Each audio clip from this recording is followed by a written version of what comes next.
You're listening to a Faith Matters podcast. Here we go. Welcome to Faith Matters. It's good to be with you. So every week, Denise, like I say, Denise does a blog. I can only encourage you to read it because it leaves a lot of food for thought. This week's one is called You Are Wired, and you've got a picture of a polar bear there, Denise. Just chilling. Just chilling in the water. Looks like he could be cuddled, but we know he can't be. Oh my goodness. Did I tell you about the polar bears when I was up in the Arctic last year? No. So polar bears are protected. They're very dangerous, but they're protected. So it was really interesting learning about them. If you go outside of the town, past a certain point, you have to have all the gear with you in case you get attacked by a polar bear. Oh, wow. Mm. Yeah, they look beautiful, but rather dangerous. Yeah. Yeah. But I started the blog with, if you swam in Arctic waters, you would get cold, which is probably an understatement, but that's why I have a picture of a polar bear floating in water, because he's got good insulation on him. He does. So what would your body do to warm up? Well, you'd start shivering to try and get movement going. Your hairs would stand on end to try and give you thicker insulation because you are not a polar bear. And you would try very hard to warm up. If you didn't get out that water and you didn't manage to warm up, there are sort of dire consequences for us because our bodies are designed to stay within a healthy range. Yeah. Temperature range. Actually had a little bit of fun. I was trying to describe what happens when your body gets hot, and I was thinking of menopause. I know. I was like, Yes, how do you just name it. incorporate people who might be having hot flushes without actually pitching this at menopausal women? So I just said, when you get hot, it's usually a sign of fever, but if not, you may have sunstroke or some sort of malfunction. Yeah, malfunction. Hormonal Offline. malfunction. Yeah. But, all that to say that our bodies are designed really well our bodies know what is our safe range. You think of a kid when they get a temperature, there's something not well because our bodies do stay really consistently at the same temperature. Yeah. So whether we perspire to try and bring our temperature down or whether we want to jump in the water, whatever it might be, that's our body trying to say, hey, get me back to Normal. That safe zone. Mm. So there you go. That's our bodies. Okay. Perfectly designed, eh? Mm-hmm. When I think about our body and our system, it just blows me away. We are so incredibly created. You can't even, if you try and go there, you can't figure it all out. It's so intricate, which always leads me back to the Creator and that we were created beings with a purpose and a plan in place on how this design works. So you go further in here, though. You start talking about, I don't want to go into that bit because I know what you're thinking. I'm going to have to. Well, I loved it. Look, she wrote in here, when you lose a few pounds, your body helps you to find them again. I love that, Denise, not. And because it is so helpful, it also finds a few extras just in case you lose more. It's trying to help. This is true, though. It is true. Your body will store fat. Like if we crash diet, and we lose a lot of weight, we think, yay, we've hit the target, but in a couple of months we've gained back plus more. Our body's and then like, we go, what if that happens happened? again? I better store something up in case we're hitting. It's like it thinks you're going in a feast-famine cycle, so it's like, well, let's gather everything during the feast because there might be another famine on its way. Yeah, so the body is incredible that it will, unfortunately, store fat for us just in case it thinks we're going to starve. So, sorry about that. So, but you also said in here that, the longer you keep the routine up of changing your patterns of eating so that you may be eating healthier, the body will catch up. The brain will catch up with that and start to go back to normal again and recalibrate. Can't say the word. Recalibrate. There we go. I missed a few syllables, something in there, I don't know, a few words. And it will come back to that baseline and go, okay, we're not going to die here, we're not starving, everything's okay, and you may retain the weight that you want to be at. Yeah, much easier to do so once your brain's gone, oh, actually we're safe, we're not going to hit another famine season. So you also got in here, your brain is also wired for survival. Your nervous system works toward maintaining balance. When your nervous system perceives stress, it will prioritise safety. That's what fight or flight response is all about, assessing the situation and dealing with it quickly and efficiently.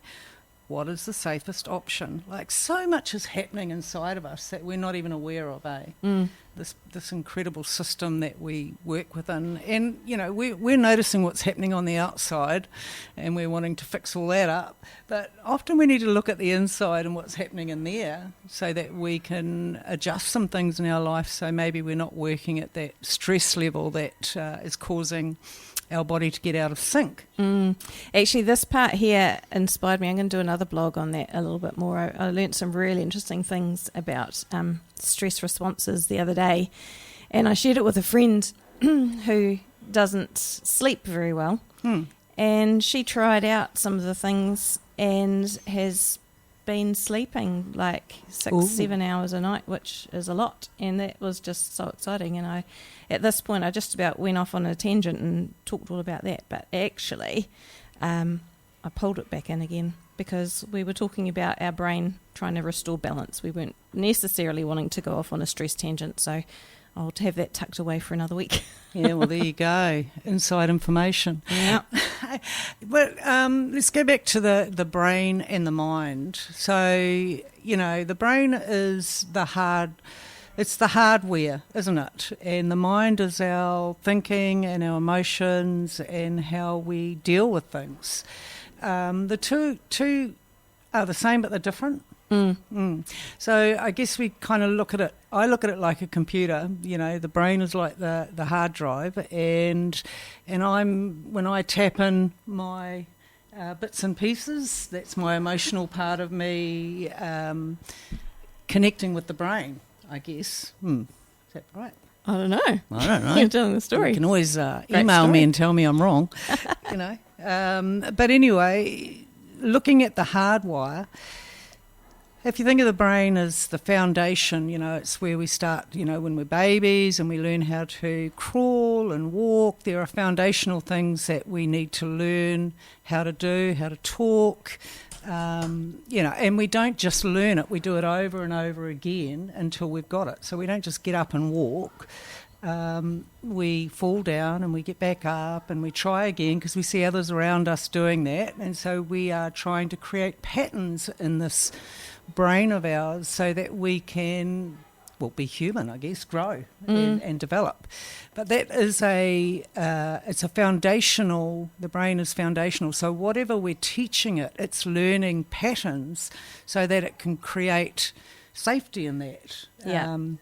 And I play piano, and years ago I was learning a new song, and it was before we used to have the click coming through our ears on the team. Actually, some places I play you have the click in your ears. Some places I play you don't. But anyway, at this time we didn't have the click, and so I didn't know what the tempo was supposed to be. So the first time I played this song in front of people, my brain went, the speed is play it as fast as you can. That is the accurate speed. And so I played it as fast as I could, and it was correct because I was still new to this piece of music. Fast forward a couple of months when I'd been playing it a little bit, and now we have a problem because my brain goes, the correct speed is play it as fast as you can. But now I'm better at this piece of music. And so the people who were trying to sing the song were just like, and going, could we please slow it down? And I'm like, oh, no, I have to come up with another measure. It's no longer playing as fast as I can because I got better at it. Because when we practice, we do. Things become easier. They become more seamless. And so what seems really hard and a lot of effort at first becomes easier over time. You know what I'm thinking of is when I learned how to drive. That was so difficult for me. I remember my sister taking me out, and my brain could not comprehend how a car could sit on a hill and not go backwards. So I always had this fear that is because we didn't have automatics back then; they were manuals, right? So you had to put the clutch in and get it right, otherwise you were bunny hopping everywhere. Yep. And if you're on a hill, you'd stall it. If you didn't get it right, and so I remember just being stuck on the hill and her going to me, just put your foot on the accelerator and go. And I'm like, no, we're gonna fly backwards. It's not gonna work. And my brain could not comprehend that I could go up the hill when I was on a downward slope. Mm-hmm. And so it took me a long time to learn how to drive because it was a new pattern for my brain, and me trying to work that out was chaotic for me. Isn't that weird, eh? And when I think back to it, how difficult it was for me, but it's like trying to walk as a baby. You're struggling with this idea of putting your one foot in front of the other, trying to balance yourself, and it doesn't feel right because you've been on the ground the whole time. Yeah, what do you mean you can balance on one leg? Yeah. That's just nonsense. The brain just does not want to accept it, and so it does all this flip-flop stuff that feels chaotic as you're learning this new pattern of getting up and walking, or doing a hill start in a manual car. Bless my sister's heart. I don't know how she put up with me really, because I was an absolute anxiety mess. But she just don't worry about it. Keep going. Like we're running, hopping up the road, and manuals were fun. I love my automatic. I don't have to think about anything. But then I'm not really. It is good to challenge our brain to create new patterns, and that's not an easy thing to do. So we're going to come back to this and unpack that a little bit more. There we go. Method to the madness. Denise, is there a method to the madness? There is method to my madness. Oh, good. Tell me about it.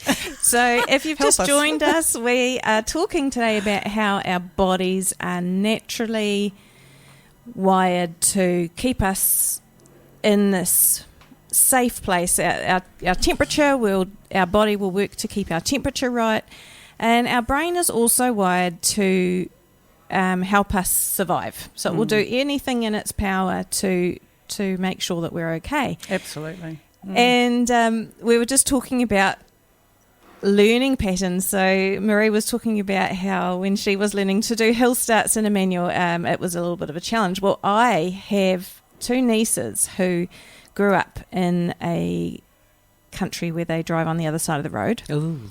And they lived in a city of millions, and they didn't really have the opportunity to go in cars much at all anyway. So they often went by bus or walking. And so they came back to New Zealand, and now they have to learn how to drive, which they've never really observed up close. They have to drive on the wrong side of the road for their brains. And so to make that process easier, they were learning to drive in automatics, in an automatic. And so that was fine, and they were learning and doing their thing. Sometimes they get it right, sometimes they might not. But for them it was quite stressful because it was all so new. And I just went, oh, this is ridiculous. So I had a manual vehicle because I wanted to teach my kids to drive a manual. And so I took them one at a time out into one of the roads out in the back of Horsham Downs that got cut off by the expressway when the expressway came through. And so I was like, nobody's going to be here. What I didn't notice before I got there was that there is a big drain on the side of the road. It was a little bit like, But anyway, one at a time. I probably spent an hour and a half maybe with each one of them out there in the back blocks, and got them to drive the manual, which was like brain absolute frying overload for them because they were already stressed about driving. But now I had them bunny hopping and changing gear. That was hilarious. We had such a good time. But the great thing was... you had a good time, Denise. Okay, that's true. But the great thing was that I think one of them did really well, and I encouraged her to drive all the way back to her house, which she did. The other one, I don't know. I don't remember whether we did that or not because it was still quite overwhelming. But then once they'd had that experience, they were like, automatic driving in an automatic suddenly became easy because they now knew all the things they didn't have to think about that they would have had to think about if they were in the manual. Yeah. And so all of a sudden, all that panic eased and they were able to learn to drive much more smoothly. And I was just like, yes, because that was my aim. I was trying to help them. There was method to my madness. Yeah, a lot of people wouldn't know about manual cars, the younger ones growing up with the cars now, because most of them are automatics. So. Well, in New Zealand, when you go overseas, some of the countries still have the majority of manuals. Really? Yeah. Oh, and you've got to, and on the wrong side of the road. I'd just do my head in, Denise. Yep. I don't think I could do it. Yeah. It's a lot to learn and to try and adjust in our brain. That's probably accident making for me. Probably best I stay off the road or just don't go over there. Just stick to New Zealand, I think. It's not easy to teach ourselves new patterns. It takes some tenacity to stick with it, I think, especially as you get through life. You get used to doing the same thing over and over again. It's second nature. How often do we drive into Hamilton and go, oh, I don't remember going over the divvy. I know I did. Yeah, I must have because I'm here. I'm like, oh, and we go into automatic, and that's how incredible this brain is. If it knows its pattern, we can pretty much drift off, even though we shouldn't. Okay, I'm not saying that we should, but we do, and we're thinking about other things as we're driving along. Because we've done this a million times. Come over this road. So the brain is set with the pattern of what this is like, and so we just automatically do it. In life, if we move away from the driving analogy and look at more of the patterns that we have in life, if you want to change something in your life, you're going to have to really set about creating new patterns and how you might do that, and being conscious of that, having an awareness around it, because we can go into something like might want to do a new diet, and if you're not really set on it, you might get a week in and go, oh, I don't want to do this anymore. This is too hard, and it's like anything that, you might want to exercise and you go to the gym for a week and then you're so sore, you think, oh, this is terrible, I don't want to do this anymore, this is hurting me, and so you stop doing what you've started creating the pattern to do, and the brain will just forget and go back to reset itself and go back to what it knows. The crazy thing about those examples you're giving is that anyone who has tried eating a different way knows that if you persevere with it, your body adjusts to the new way of eating. Or if you go to the gym and, your muscles kind of hurt and they build stronger, and then if you continue doing that activity, you do get stronger. And now you can actually do what was difficult at first. So there's a little bit of, like, if you've experienced persevering through something, you know that resistance at the beginning doesn't last, and it's just there like a challenge to kind of go, are you sure you really want to do this? Probably not, but let's keep going. It's because it's going to be good for me, so we can self-talk our way through something. I thought I'd give a little example of what it looks like in the brain to create new patterns. I mean, this is just to give a visual, imagine a wheat field that's never ever been walked on, and the wheat are all blowing in the wind and they're all in unison and they all look beautiful, moving together. And you come along and you walk through the wheat field, right? So in walking through the wheat field, you create a pathway, but it's not a strong pathway. It's quite light because it's the first time it's been walked on, and so visually you may not actually see it again when you go past it. But if you want to do whatever it is you're wanting to change again, right? So you'll be walking along and you'll come to this pathway, and which is your new direction, and you'll go, okay, I'm going to go down here again, right? And so you walk down the pathway again. So this time the pathway is a bit more clearer. And next time you come along to do what you want to change, and you get to the point of, do I do it or don't I do it? The path seems, oh, there it is. I can go this way, right? And so the more that we create that pathway, the more that we are walking through the wheat field, and you can see now where the pathway is. And so if that is the brain, right, and we are making a new decision, the brain will continuously do what we've always done. When you create a new pathway, it's not set yet. And so unless you consciously want to go that way, the brain will just go where it normally goes. So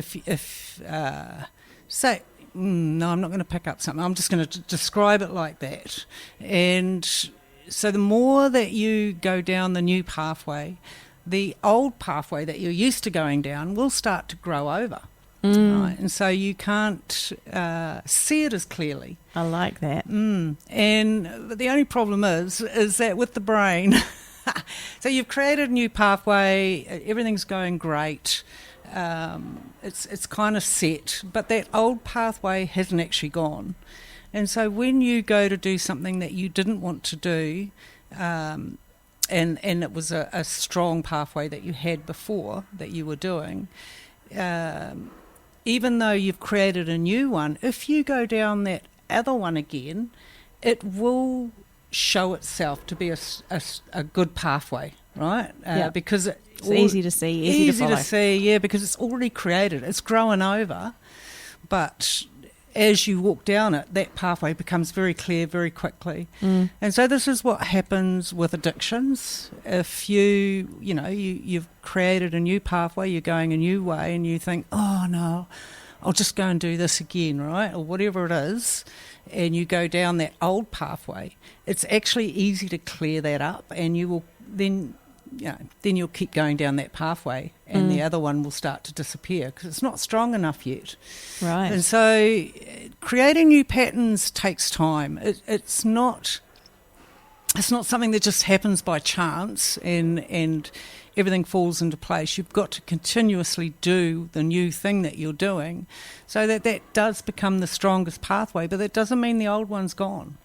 So, that's why it can be difficult and tricky sometimes to stay on the pathway that you've created that you want to go. We can get tripped up quite easily by going back and doing what we've used to been doing, and then we wonder, why am I back here? Why was that so easy? Yes. And so then again, you have to be conscious in your next step of like recognising, oh, okay, I have gone a way that I'm very familiar with. Now I need to bring this back to what I'm not so familiar with and create that pathway again. So if you think of it as a wheat field or tall grass, whatever fits your imagination, creating pathways in the brain is where we set something in the hard drive, and our process of getting there is our thinking and our thoughts and our emotions. So we all have to be in alignment, even though we might not want to go that way to begin with. We have to be in alignment with ourselves to be conscious on the new pathway we're creating. Yeah, I really like that. I like what you're saying about at first you won't necessarily see where you've been, like with wheat. I guess every time you take a step, if it's never been walked in, you're going to be bending a stalk or two. And so at first, that doesn't make too much of a difference. But over time, you can sort of, as you walk through that field, you're like, oh, yeah, this is where I was walking last time, because I can see, you might just see little traces of where you've been. Yeah, for sure. And if you think about even our thinking processes, I don't know if people have heard that term, stinking thinking. When we have a thought pattern in our mind about ourselves that we never challenge. And I often encourage people to tune in to their thoughts, tune into what you're saying to yourself, which can be quite a stark thing to do, because often we don't. We just allow thoughts to randomly come into our mind. We don't challenge them. And often we'll believe them, like people who have, who might be quite down in life, and their attitude towards themselves or their self-talk can be quite poisonous, quite toxic. And they're used to hearing that in themselves. They're used to that feedback loop that they are giving themselves about, when they do something wrong, and then they go, oh, I'm a terrible person, and a whole lot of other things in there that, I'm sure many people could Bleep, fill in bleep, the gaps. bleep, bleep. Yeah. And we believe it, and we wonder why we're so down and depressed, and, anxiety's through the roof, is because we're never challenging the self-talk that this feedback loop is happening continuously. And I say this with because I've lived that myself. I've had to tune into my own thinking and my own thoughts towards myself and really challenge that, even when I didn't believe myself, when I was telling good things about myself, right? I didn't believe those things that I was saying. Yeah. And so, even though I didn't believe it, I continued to do it. And one way I did that was by putting what I call a circuit breaker in there. So every time I caught myself downing myself, having a bad thought about myself, I would stop and I'd go, actually, that's not the truth. Right. The truth is, and I would tell myself really good things about myself. I'm doing the best I can right now. I'm really proud of the way I handled that. Or next time I might try this instead of doing it this way. Right? So just to alleviate some of that stress on my system that you were talking about before, because our system goes into overload, to be kind to myself, to be kind and gentle to self. People out there who've heard me talk like this will go, oh, I know that's Maree talking on there, because this is what I say to people, be kind and gentle to self, because if we can't start here, we're not going to start anywhere else. Yes. So if to hear your thinking, you need to tune in. Yeah. And that can be very, very disturbing, believe me, because once I tuned into my thoughts, I realised how toxic I was. Yes. And it was heartbreaking, because I started to think, man, would I talk to anybody like that? Would I really? And the answer was no. I would never talk to another human being the way I talk to myself. If we want to help our system, then we have to tune into it and hear what we don't want to hear. Well, welcome back to Faith Matters. You're listening to Denise and Maree in studio together. Yeah, we are. Just the two of us. It's just the two of us. There'll be something. I don't know the rest of it, Denise. On. I don't know. So we've been talking about our brains and our bodies and our system, how they're wired. Wired for survival, wired for balance, and patterns, and how when we go to change, it takes a little bit of time for our brain to create new pathways. And that's kind of takes me to what the crux of this week's blog was about, was that when we are dealing with our stuff, our heart or our spirit can have a perspective change and a new way of seeing things. Maybe it's because we were able to forgive somebody, we came to that decision. Maybe it's because we suddenly understood what had gone on in that person's day, and we suddenly go, oh my goodness, if that is what they were carrying when I spoke to them, no wonder they were in such a bad way. And so when we get that new information, our heart or our spirit can go, oh, okay, now I know. And we can just change. But our brain or our nervous system that has been shunning this person for however much time because we've been offended at them, we might have been short. Maybe it's just that we're not comfortable being there for a long time. I know there have been times where my brain has got used to sort of ducking in and out, and it doesn't. I don't want to sit. I don't want to just be with people because I've just got used to, I'm up and out. Okay, I'm done. Cool. See ya. Yeah. And sitting and actually allowing relationship to build. No, I wasn't doing that. And so now when I go to do it, it's really uncomfortable. So what I was trying to get at with this blog is this idea that actually when we're dealing with our stuff, we can let that thing go, but our brain is going to come in and go, hang on, this is the pathway that we normally walk down.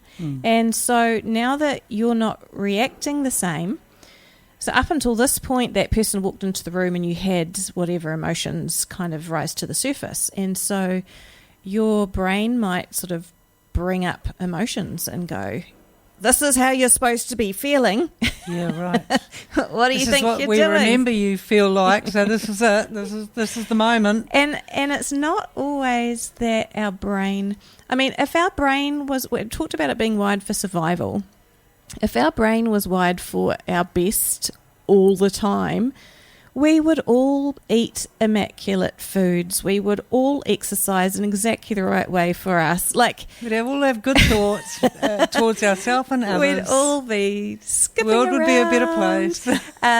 So our brain, though it's wired for survival, it's sort of also wired for the status quo. It's not going to go, well, this is your best option, so don't worry about all the fear, like, you know, I'll deal with that, you just go for it. No, we've got to wrestle with that stuff and convince our brain, actually, I'm going to do that thing even though I feel afraid. Yeah. And so we have to train our brain. And so when your brain goes, hang on, you're reacting differently to this person. Last time when this person walked into the room, you felt anxious, and now the anxiety's gone. So now it will replay in your imagination memories and go, but remember this thing? This is why you felt anxious. Yeah. So don't forget, because you're creating a new pathway here, and actually this other way is really obvious and really easy to walk, and let's just do the easy thing. Yeah. And so, you know, when we come to the place where we can forgive a person, not because what they did was okay, but because we've decided we're going to let it go and we're going to heal. Sometimes we have to forgive over and over and over and over again. Why? Because our brain's like, well, this is the pattern that you've done for the last however many days, months or years. So actually, that's where we're going. And you have to, each time that thought comes into your mind, you have to capture it. Yeah. And go, hey, this is how we think about that situation now.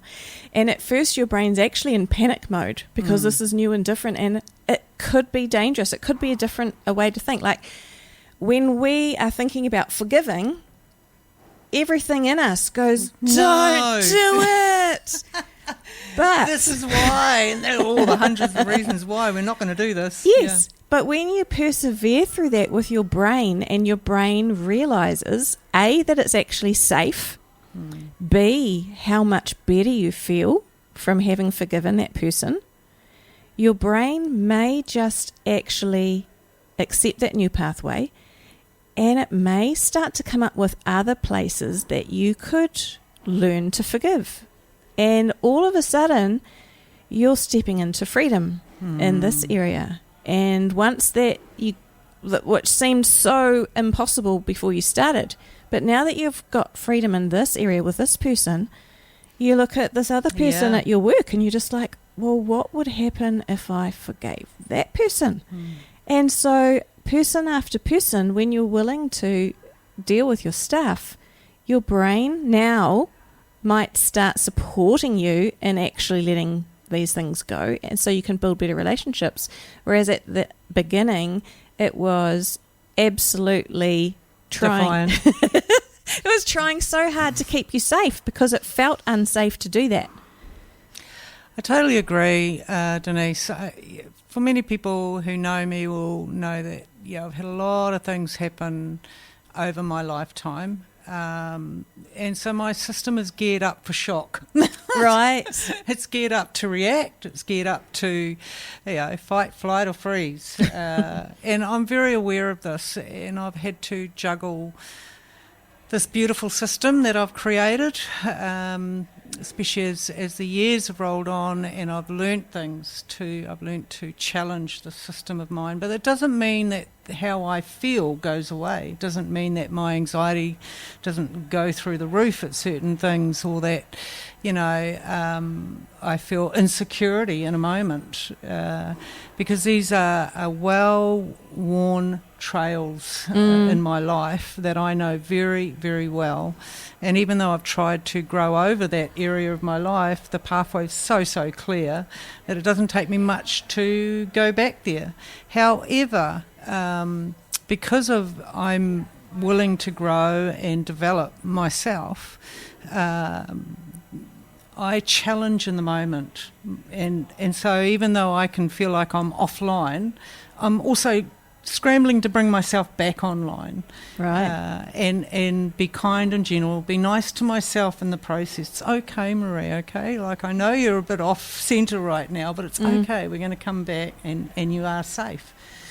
So that self-talk of trying not to go back to old patterns, trying not to go back to old memories of maybe of somebody who has caused me grief. Yeah. And like you say, I don't know why they may have done that and what was going on in their world. So I haven't taken all that on board in the moment that I had grief with them. But later on, thinking about it, I can take that on board. Like, I don't know what's happening in their world. I don't know why they responded like that. I don't know why it went that way. But how am I going to try and adjust myself so I can be around this person and be kind again, and not be in a fearful state or an anxiety state or whatever. Yeah. And it takes a desire to want to have this, what I call new ground in your life, this new experience that I haven't had before. And it's been wonderful to feel good feelings when I know normally I would not feel good feelings, or I'd be pushing up against it, and I'd probably I'd probably just not talk to the person, actually. Well, that's right. And that's avoid at all costs. Yeah. But you were talking at the beginning about little ones when they're learning to walk, and my observation would say that a little baby can take its first steps, and you as the parent or as the adult look on and go, woohoo, they're walking, we're there. Encouragement, eh? And then just when you get to that point, they go back to crawling and they stay there for like 3 weeks, and you're like, but you were walking before, like you can do it. And that's actually still a part of their learning process. And so you're talking before as well about being kind and gentle to self. So when you go down one of those pathways that you know where the end is, where you feel awful. Yeah, the familiarity of this, huh? For me, that's actually nostalgic stuff. I used to listen to certain music and I'd just feel really nostalgic, and I have observed how I feel in that moment, and it's actually not great. And so I choose now not to get nostalgic, because I know the path, I know what it feels like at the end of that, and I'm like, actually no, I don't like that feeling, so I don't want to be. For sure, I still, go over memories and celebrate stuff, but it's sort of that nostalgic that's like wishing for something, longing for something that, is gone, that you can't have, whatever. I don't like that. Yeah. And so when I start to go down that nostalgic path, nowadays I tend not to. But sometimes, like something's happened, and just for like 2 or 3 days, you know what songs to bring out, and you just want to wallow in it. I don't know if anyone else likes to wallow in misery, but like it just feels so comfortable and soothing because it's familiar. But actually then I'm like, hang on, I know where this goes and I don't like that feeling. So I'll actually pull myself out of it and I'll change the type of music that I'm listening to. I'll listen to something that's upbeat and shift, because music can really change our totally. atmosphere hugely. So I will shift my music so that I don't even have to do the hard work. I'll just allow it to head me down in a different direction. Yeah, that is so true, Denise. What we listen to affects us. When I think about my earlier years and the type of music that wasn't my mix of music, but I was in environments where this type of music was playing. It was very heavy. It was quite aggressive. Quite powerful in its delivery. And it caused an emotion in me, which was usually to rise up and do something I probably shouldn't do, whatever. But I did realise that I was affected by the music that I was listening to. And, we have a Faith Matters Spotify playlist. And all one word. Yeah.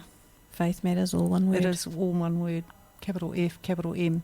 Just in case you want to find it.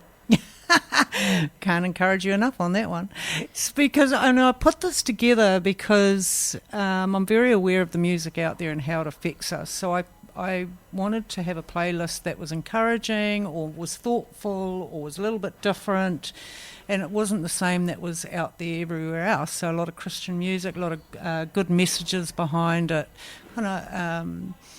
things that would help us to feel good in the moment, or maybe even some songs that would help us to release grief. Wow. Yeah, because trapped emotions aren't good, Denise. I don't know if anyone out there has watched Inside Out. Have you heard of that movie? Okay, so Inside Out is a cartoon movie. Pixel. Yeah. Pixel, I think it's called.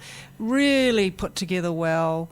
Has been through a lot of the schools for school kids to watch. It is a fabulous movie. I can't encourage people to watch this enough. If you want to know how the brain and the mind works, how memories are stored, and why emotions are important and we can't deny emotion, because the story is all about how this little girl works through grief. She can't find happiness anymore. She comes from a really happy place. Her situation changes, and suddenly she's just really, really sad.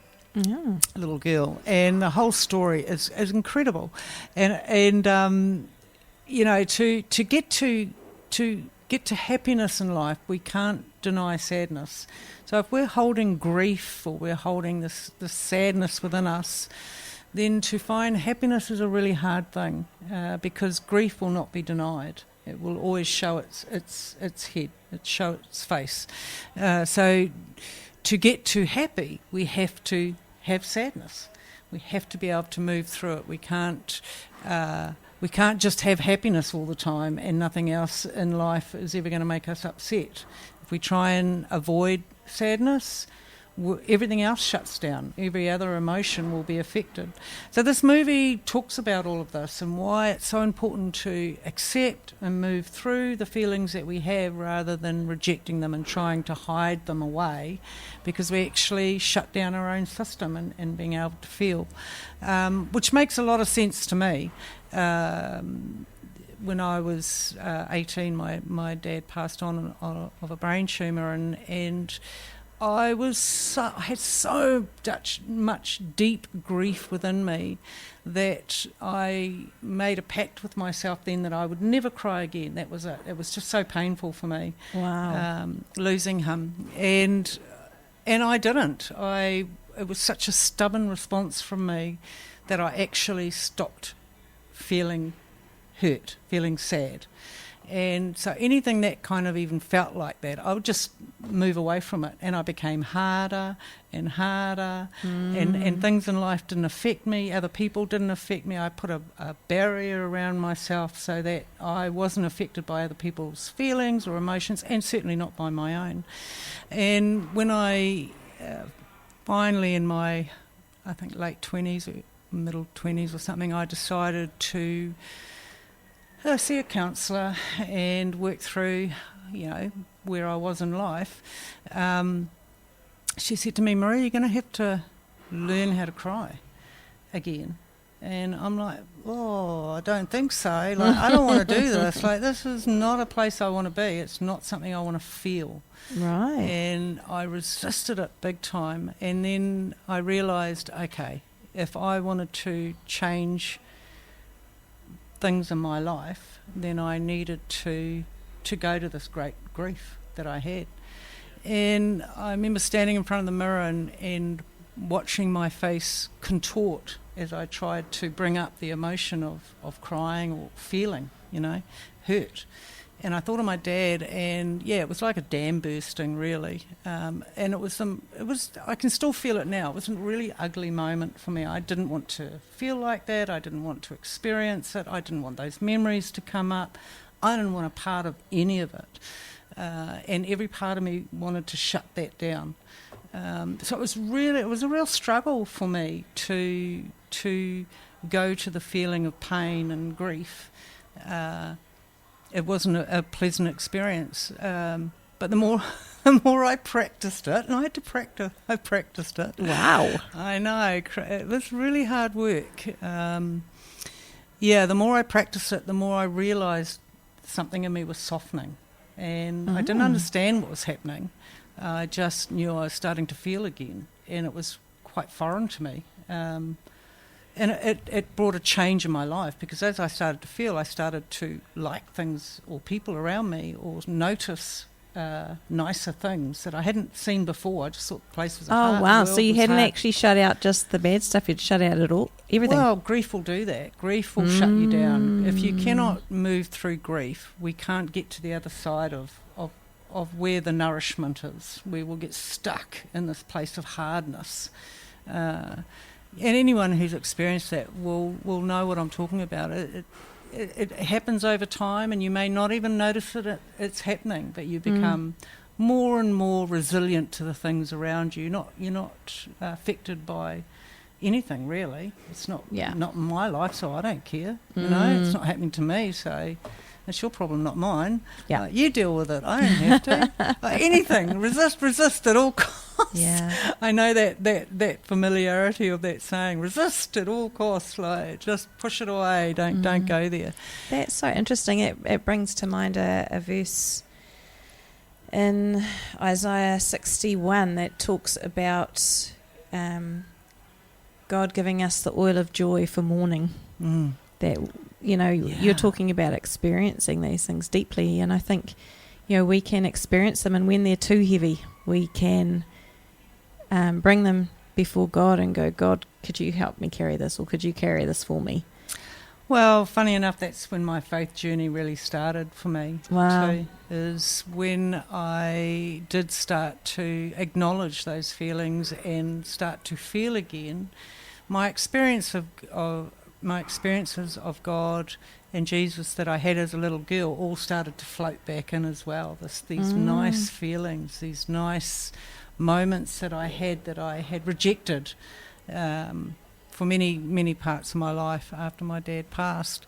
And I went down many, many unhelpful roads. Weren't very helpful Bushwhacking, but not in the best ways.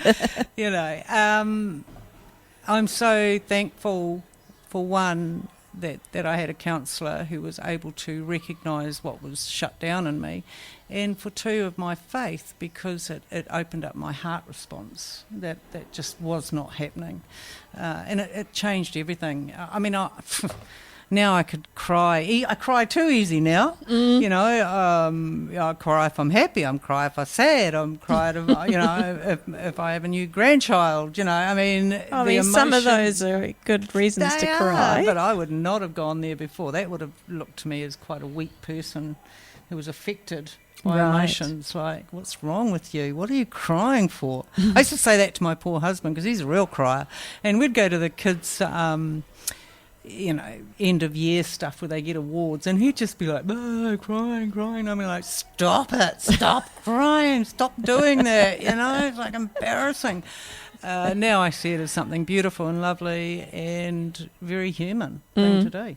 Wow, that is so powerful. So be encouraged. You are wired for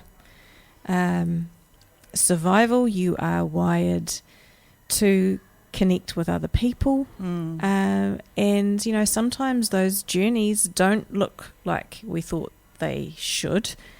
Sometimes things get out of order and we have to try and re-establish a good pattern that we wouldn't have established if things had been ticking along as we thought they would. And don't be afraid to create new patterns. See it as an adventure, as new ground, something I haven't experienced before, and I wonder what that's going to be like. Be curious about it. Have an interest of what changes, because it's almost like a breath of fresh air in your life. It's not what you've always known. It's something different, and it will bring over time different responses, and your life changes. And it's a wonderful thing. For sure. Right, so we are coming to the end of our show, Becoming Unoffendable on Faith Matters. We've been talking about the brain, the mind, emotions, how to make new patterns, how to recognise patterns that are set in us, and the difficulty of moving through grief. Also, and how other emotions can be shut down if we're not willing to walk the journey through. So I thought I'd read this little bit out here that's in Denise's blog. Interrupting the process breaks the loop, and we're talking about the brain here, and your brain won't have the manual for that at first. So just be aware of that. It doesn't have the manual for what you're doing. Keep going. Your brain will create new patterns, and that's all we can do today is encourage you. But I know for me, I've walked some of that journey out, and will continue to walk out the journey throughout my life, I'm sure, of challenging old patterns and challenging old ways of doing things, and trying to experience new ground and doing something different. And all I can say is that it's worth the journey. That's the thing. When you get through that resistance that you feel at the beginning, the rewards are great. It is so worth it. So worth it. I'm just sitting in what you're saying, because there's a lifetime that backs up behind those words you just said. It takes time, but it's worth the journey. It's so worth the journey. So if you want to click into Denise's blog, you can find her on Facebook and Instagram, Denise J. Gardner, or her website, denise.nz. If you want to click into Faith Matters, you can just head over to the Raglan Radio. We've got Faith Chats, Marriage Matters, Pastor's Corner. Oh, it's all happening there. Sure is. Yeah. You've been listening to a Faith Matters podcast. If you have questions, email us on faithmatters98.1fm@gmail.com.